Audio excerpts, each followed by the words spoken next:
All right, family. So this wasn't just a foul. This was a WWE style takedown in the middle of the WNBA game. But the takedown itself isn't the whole story. The real story is the missed call just seconds earlier that seems to have pushed one of the league's most respected leaders to her absolute breaking point. So what really happened? Let's break it down and understand what went down in the Seattle Storm versus Dallas Wings game. You can't just look at the takedown. You have to rewind a few seconds, which we'll get to in a minute, because I had to rewind myself personally when I checked this out and seen this clip, because I was going to talk about it and I wasn't going to talk about it. But I want to have a conversation with you guys because I feel like this plays a part into not only this play, but it's bigger than this play when it comes to the collective bargaining agreement, the CBA, right? And the Storm were visiting the Wings, as we know, for that first game back after the All-Star break. And things were already getting away from them. Seattle was in the middle of a disastrous third quarter, and you could just feel the frustration building. To make matters worse, their floor general, Skylar Diggins Smith, was out for personal reasons. Ogwumike later said it felt like their team's heartbeat was missing. And this is the kind of pressure cooker environment where a single spark can cause an explosion with just over 3 minutes left in the third. The play that lit the fuse happened away from the ball. Nneka Ogwumike was fighting to get through a screen when Dallas Lusa Gaselder appeared to shove her from behind. But to me, it don't even look like she was shoved from behind. It looked like she just slipped off the sweat on the floor. Now, if you as an athlete, you all know when it comes to you playing, you get real sweaty, the game get real intense. And you know, it happens. Sweat gonna be all over the floor. You got multiple players on the floor. It happens in the NBA. This ain't nothing new. People slip all the time. It doesn't necessarily mean that the opponent intentionally shoved you or anything like that. And that's why they have those helpers that sit there and brush the sweat or wipe the sweat off the floor when the players get to the other end of the court.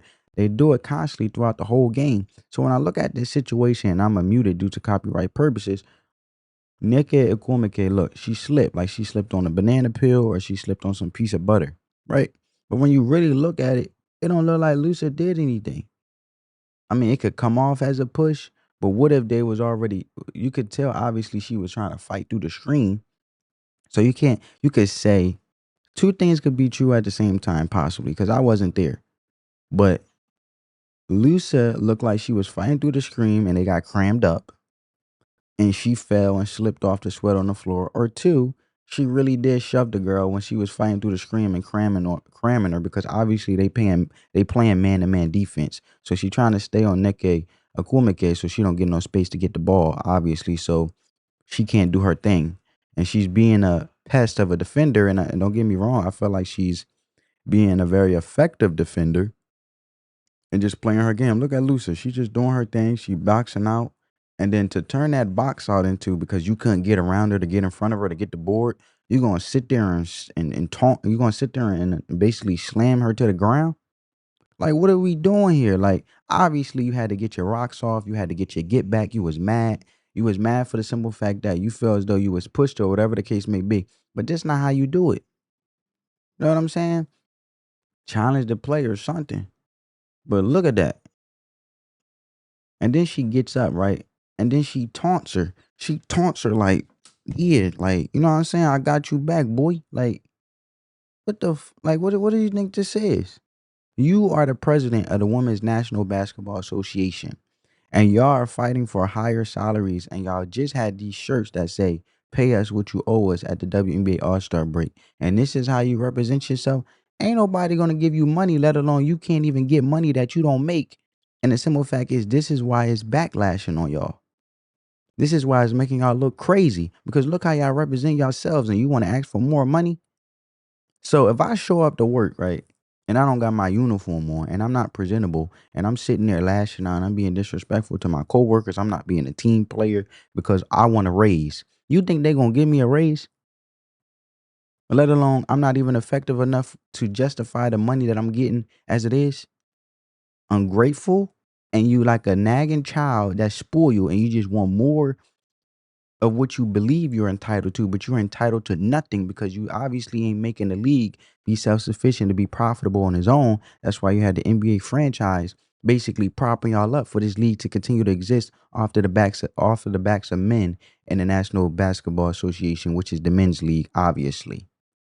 So when you look at this whole situation, when it comes to Dallas Lusa Gaselder and Nneka Ogwumike from the shove behind, because obviously Nneka Ogwumike feels like that's what happened. It wasn't a little nudge to her. It was a full-on shove that sent Ogwumike, a former MVP and one of the league's toughest players, sprawling to the hardwood. And the critical moment is the root cause of the chaos that followed. A referee was standing in clear view. Now, I got to hold the referees accountable because, bro, once she fell, you should already be on that. And I get it. They try to let them have a physical play. Things happen. But that's why when I seen the ref stand there right here, when she slid like she slipped on a banana peel, I felt like it just looked like they was tussling. She was fighting through the screen, the defender, which is Lusa on the Dallas Wings. And they got crammed up and she fell and slipped on.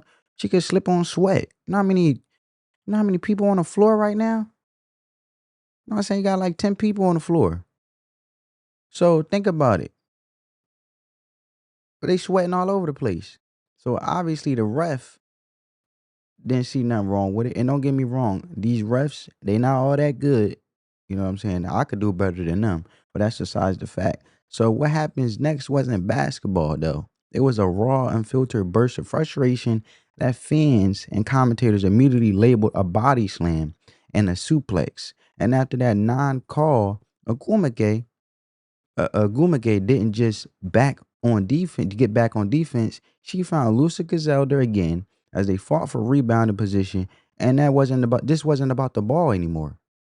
So let's slow it down. As a shot goes up, Ogwumike ignores it and locks her eyes on Gazelder. Instead of boxing out, she closes the distance. Instead of boxing out, she closes the distance, and one fluid, shocking motion, she wraps both arms around Gazelder's torso from behind in what looked more like a wrestler's grip than a basketball play. She then lifted, pivoted, and whipped the wings forward to the hardwood with a thud you could hear on the broadcast. And it was a move straight out of a professional wrestling that left people stunned, like myself. But she wasn't done because as Gazelder lay on the floor, Ogwumike, this is when she stood over her. Look, and we gonna get it from another angle. She stood over her. Look. You don't stand over no woman, but this is bad sportsmanship altogether. And if you want to negotiate in your collective bargaining agreement, this would obviously be a part of a clip that you could substantiate your argument. But you, to do the wrong thing on top of you feeling like the refs ain't doing the right thing, you just made it worse because you just as worse as the refs. So to the refs case, and I'm being very objective, and I know y'all not gonna want to hear this. They could be like, look, man, they fight like high school girls. We do our best. They like fighting cats out there, scratching each other in the whole nine. We trying to make the game official and be professional as we can, but they need to be professional too. Then what you gonna say, Nneka Ogwumike? What you gonna say? So look at it from another angle, family. Look at this. She was already focused on not getting the rebound, not doing her job, but slamming that woman to the floor. Now that could have been an easy moment where Lusa Gazelder could have got back up and tried to punch her or something to defend herself because you taunting this woman while she laying on the floor. She had better sportsmanship than you. That's why I don't really think it was anything to take personal. It's just sports. And if you can't handle, you need to get off the floor. Because, and the broadcasters was even in disbelief with this game because one exclaimed, "Rarely see a Nneka Ogwumike fired up like this." So she is a pro. She is a pro's pro, and I never seen Nneka get this fired up. That's what they said, the broadcasters. And this wasn't the Nneka everyone knew. This was pure frustration boiling over in one spectacular, shocking moment. So the second Gazelda hit the floor, whistle shrieked and the game screeched to a halt. And then the Dallas Wings bench erupted with players and coaches jumping to their feet in anger. On the court, a brief shoving match broke out as teammates from both sides rushed to separate two players. And then Ogwumike was still seeing red. Even after being separated, she continued to exchange words with Gazelder. Right? She still continued to exchange words. And the video shows her teammate Erica Wheeler physically holding her back, trying to calm her down. And one analyst even pointed out that a referee put his hands on Ogwumike to guide her away from the scrum, an action that drew his own criticism.